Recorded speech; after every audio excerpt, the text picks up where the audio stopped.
유튜브 채널에서 이렇게까지 인스타 광고에 대해서 자세하게 알려주는 채널은 없습니다. 인스타 광고를 하고 싶거나 하고 계신 분들은 이 영상을 끝까지 보시면 확실한 결과를 가져갈 수 있습니다. 그럼 바로 인스타 광고 세팅에 대해서 알아보도록 할게요. 이 화면은 페이스북 광고 관리자라는 화면이에요. 인스타 광고를 인스타 채널에서 하시는 분들이 계신데 그건 굉장히 오류입니다. 인스타와 페이스북이 통칭해서 메타라고 불리잖아요. 메타 광고 관리자라고 이해하시면 됩니다.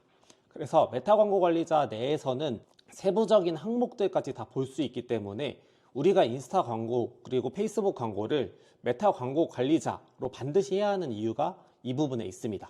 그리고 메타 광고를 설명하기에 앞서서 온라인 쇼핑몰을 하고 계신 분들이라면 보통은 자사몰로 연동을 하는 게 제일 좋은데요. 그 이유는 자사몰에는 픽셀 설치가 가능하기 때문입니다. 그럼 이 부분도 뒤에서 설명을 드리도록 할게요. 그러면 먼저 메타 광고 세팅하는 부분에 대해서 설명을 드리도록 하겠습니다.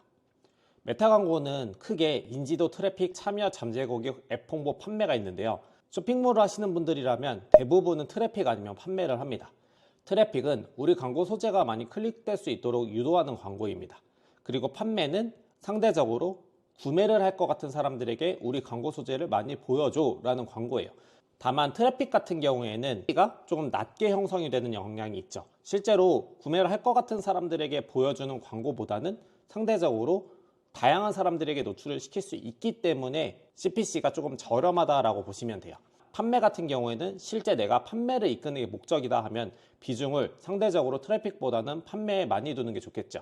다만 트래픽 같은 경우에는 CPC가 낮기 때문에 구매할 것 같은 사람들에게 많이 노출을 시켜서 그 모수를 가져간다는 취지에서는 반드시 필요한 광고 영역입니다. 자, 여기서 정리할게요. 각자의 예산에 따라서 어느 정도의 비중을 가져가냐는 정말 천차만별이겠지만 우선 트래픽의 비중은 10에서 한 20% 정도 가져가시는 게 좋고요. 그 외는 판매로 가져가는 게 좋습니다. 다만 내가 광고비가 너무 많거나 혹은 너무 적다 한다 그러면 이 비중은 내 광고비에 따라서 조금 달라질 수 있는 점 참고 부탁드립니다. 그러면 일단 쉽게 볼 수 있는 판매 캠페인으로 가볼게요. 여기서 어드밴티지 쇼핑 캠페인과 수동 판매 캠페인이 있어요. 어드밴티지 쇼핑 캠페인은 쉽게 설명드리면 쿠팡의 매출 최적화 같은 거예요. 그래서 굉장히 세팅이 간단합니다. 어드밴티지 쇼핑 캠페인의 경우에는 메타의 AI 광고 기능을 활용해서 살 것 같은 사람들에게 노출해주고 광고 소재도 10개 이상 올려놓으면 그 중에 가장 잘 맞는 소재를 보여주는 거예요. 그렇기 때문에 상대적으로 관리가 용이하지만 반대로 디테일한 세팅을 요하지 않기 때문에 효율이 떨어질 수 있어요. 그리고 어드밴티지 쇼핑 캠페인의 경우에는 다양한 사람들에게 내 광고를 보여주는 거기 때문에 상대적으로 제품의 카테고리가 명확하지 않은 제품이라면 여러 사람들에게 보여주는 게 좋겠죠. 즉 많은 사람들이 구매하는 식품, 생필품, 핸드폰, 액세서리 등은 어드밴티지 쇼핑 캠페인에서도 효과가 좋습니다. 하지만 내 제품의 고객 특성이 명확한 경우에는 굳이 수많은 사람들에게 보여줄 필요가 없잖아요.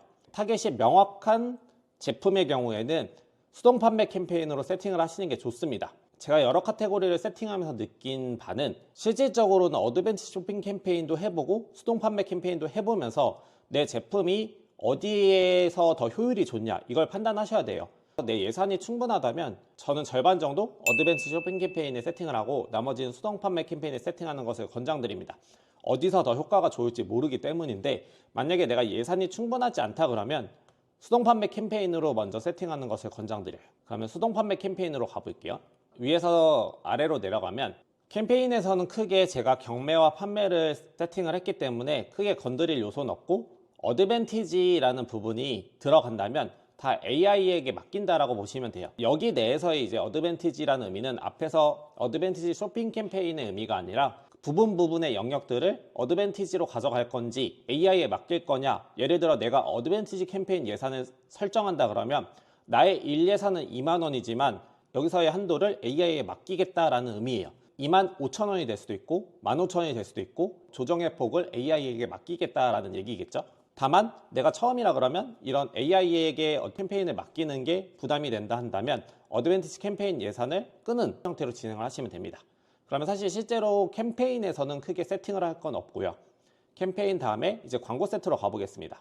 이제 광고 세트로 들어오면 여기서 픽셀을 설치했던 경우에는 사실 건드릴 게 없어요.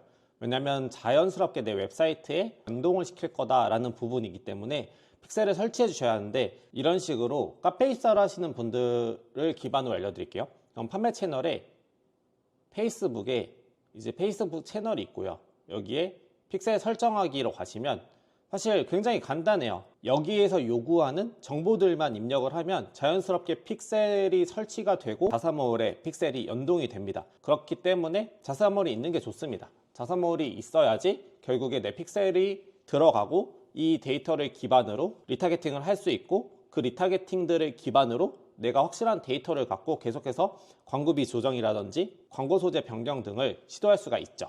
다만 내가 자사몰이 없는 경우에는 네이버 웹사이트에서도 진행이 얼마든지 가능하기 때문에 그 부분은 뒤에서 설명을 드리도록 하겠습니다.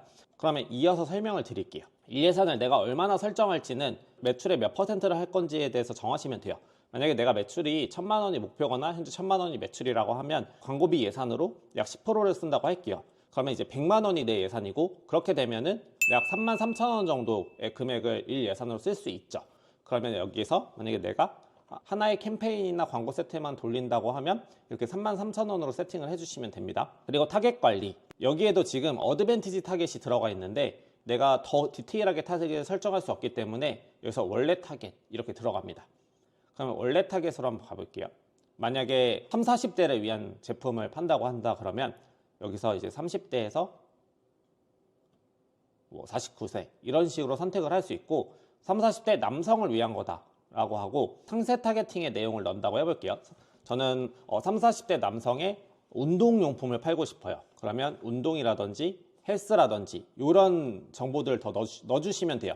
근데 지금 제가 예상 타겟 규모를 보면 약 78만에서 92만으로 되게 넓게 포함이 되어 있죠.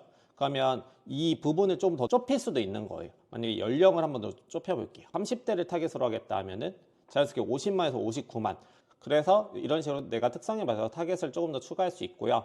이런 식으로 타겟팅을 넣는 경우에는 상세 타겟팅이라고 해서 내가 타겟팅을 조금 더 세분화한다라는 의미이고, 나는 누가 살지 모르기 때문에 아예 타겟을 안 넣고 돌리는 경우도 있어요. 결론적으로는 이런 시도들을 계속 해야지 어떤 부분에서 효율이 나냐라고 볼 수 있기 때문에 이 타겟팅을 정하는 것 역시도 완벽하게 정답은 아닙니다. 다만 저는 50만 정도 내외로 보통 타겟팅을 세팅을 하고 광고를 돌리는 편이에요. 그리고 추가적으로 맞춤 타겟에 대한 부분이 있는데, 이 맞춤 타겟은 내 사이트에 방문을 한 사람들 혹은 장바구니에 담은 사람들 혹은 구매를 한 사람들을 대상으로 이 사람들과 유사한 사람들에게 내 제품을 더 타겟팅해서 보여주겠다. 즉 쌓아놓은 데이터가 있다고 하면 메타에서는 이 유사한 사람들을 찾는 게 더욱더 용이하기 때문에 이 맞춤 타겟을 활용하는 것이 가장 좋습니다. 다만 이 맞춤 타겟을 활용하기 위해서는 아까 설명드린 픽셀이 있어야 해요. 이 부분에 대해서는 따로 설명을 드리도록 할게요. 그러면 일단 다시 내려와서 여기에서 언어는 꼭 한국어로 넣어주세요. 한국어로 넣지 않으면 국내에 이제 위치한 사람들 중에 외국어를 사용하시는 분들에게도 내 광고가 노출될 수 있기 때문에 한국에 사는 외국인들이 내 제품을 구매할 확률보단 한국에 사는 한국인들이 구매할 확률이 높겠죠. 가급적이면 한국어로 세팅을 해주시는 게 좋습니다. 노출 위치도 지금 여기 다 어드밴티지 플러스 노출 위치 이렇게 나와 있는데 이걸 다 바꿔서 수동 노출 위치로 해주시고요. 실제로 어디언스 네트워크나 메신저 이쪽에서 구매는 거의 안 일어납니다. 이제 그리고 광고비가 많지 않다. 즉 예를 들어 광고비 한 캠페인에 10만 원 이상 태우는 게 아니다 하면 페이스북도 꺼주셔도 괜찮습니다. 인스타그램에 보통 스토리 릴스 검색 결과도 굳이 안 보여주셔도 될 것 같아요. 피드랑 스토리 요 정도 한 6개 정도로 가져가시는 게 좋습니다. 보통 한 대여섯 개 정도로 가져가는 것을 메타 광고 측에서도 추천하는 편입니다. 그러면 광고 세트도 완료가 됐죠. 그러면 이제 광고 소재 만들기입니다. 만약에 내가 단일 이미지나 동영상을 올릴 경우에는 이쪽 라인을 설정해 주시면 되고요. 만약에 내가 슬라이드, 즉 여러 가지 카드 뉴스 형식으로 3, 4장 이렇게 들어가는 거면 여기 넣어주시면 됩니다. 그리고 컬렉션 같은 경우에는 이런 류의 광고를 컬렉션이라고 해요. 우선은 컬렉션은 생략하고 단일 이미지 또는 동영상을 올릴 때를 한번 볼게요. 그럼 여기에 이제 이미지 올릴 건지 동영상 광고 올릴 건지 여기에 맞춰서 올려주시면 되거든요. 크리에이티브 설정 같은 경우에는 내가 자사몰을 이제 연동을 시킨 경우에는 자동으로 이제 매칭이 돼서 따로 관리할 필요는 없지만, 만약에 내가 자사몰이 없거나 이제 추가적으로 연동할 게 없다 그러면 이 부분은 생략해 주셔도 됩니다. 기본 문구에 적어 주셔야 돼요. 제목에 적는 게 아니라 메타 광고에 이런 소재들은 다 기본 문구에 내용이 들어간다고 보시면 됩니다. 그 다음에 이제 미디어를 추가해서 25년 새해를 맞아서 이런 광고 소재를 그냥 넣는다 할게요. 그러면 크기에 맞춰서 넣어주시면 되고, 가급적이면은 9:16 버전이랑 1:1 버전 두 개 다 있으면 이런 식으로 위아래가 잘리는 거 없이 넣을 수 있겠죠. 그래서 가급적이면은 두 가지 버전을 다 만들어 주시는 게 좋습니다. 사실 어드밴티지 영역들은 저는 추천하진 않아요. 이런 식으로 지금 자동으로 만들어 주는 것들이 있는데 저는 건너뛰고 계속하기를 하겠습니다. 그리고 마찬가지로 최적화 부분도 이미지 애니메이션을 넣어주고 시각적 보정이나 문구도 바꿔준다 하는데, 개인적으로는 저는 지금은 굳이 넣어주실 필요 없다고 생각합니다. 결국에 메타에서 이런 걸 다 테스트해보고 나중에 좋은 결과를 받으면 그때 넣어주시면 좋지, 이건 사실 생긴 지가 얼마 안 돼서 굳이 넣어주실 필요는 없습니다. 이렇게 넣고 나면 여기 웹사이트에 이제 여러분의 랜딩 페이지를 넣어주시면 돼요. 만약에 내가 웹사이트가 스마트 스토어라면 스마트 스토어 랜딩 페이지 넣어주시면 되고, 자사몰이라 그러면 자사몰 웹페이지를 넣어주시면 됩니다. 쿠팡으로 넣는 경우도 있겠죠. 임의로 데이터를 넣는다 하면 이런 식으로 넣고 나면 광고 세팅은 간단하게 완료입니다. 생각보다 광고 세팅이 어렵지 않죠. 근데 여기서 이제 알아야 될 부분은 조금 더 디테일한 사항이에요. 다시 돌아와서 광고 세트로 돌아옵니다. 제가 아까 이 부분을 말씀드렸는데요. 이제 전환 이벤트를 추적하는 데이터 값에 대해서 말씀을 드려볼게요. 지금 여기에는 제가 픽셀을 설치하지 않은 계정을 임시로 보여드린 거기 때문에 이제 픽셀이 설치가 안 돼 있는데요. 만약에 내가 픽셀을 설치했고 리타게팅을 할 수 있는 광고 세트가 있다 그러면 광고 관리자의 타겟에 들어가서 타겟 만들기를 눌러주시고 맞춤 타겟을 누르세요. 그러면 내 웹사이트에 들어왔던 사람들 중에 내가 30일이든 60일이든 웹사이트에 방문한 모든 사람들을 나는 기록에 남길 거야. 즉 메타에서 이 사람들을 다 추적해 라는 의미라고 보시면 돼요. 나는 웹사이트가 아니라 나는 장바구니에 담은 사람을 남길 거야. 나는 구매를 한 사람을 남길 거야. 이런 식으로 타겟을 세팅할 수가 있어요. 이게 바로 맞춤 타겟이고요.